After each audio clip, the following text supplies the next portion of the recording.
হানাফি মাযহাবকে আহলে হাদিসের লোকজন বেদাত বলে, এটা কতটুকু যুক্তিযুক্ত কোরআন হাদিসের আলোকে জানতে চাই।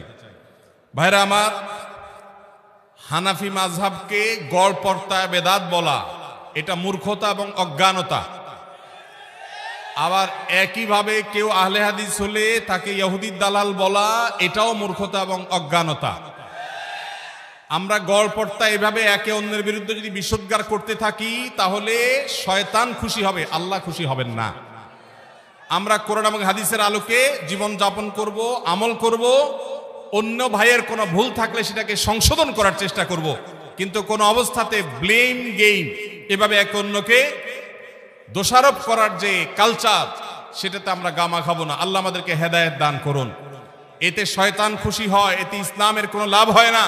আল্লাহর ওয়াস্তে নিজের আদর্শ প্রচার করতে গিয়ে আরেকজনকে আঘাত করা, তাচ্ছিল্য করা, তাকে ইসলাম থেকে খারিজ করে দেওয়া এবং ঢালাওভাবে গল্পর্তা এভাবে ফতোয়া দেওয়া, এটা মূর্খতা ছাড়া আর কিচ্ছু নয়। আল্লাহ আমাদেরকে হেদায়েত দান।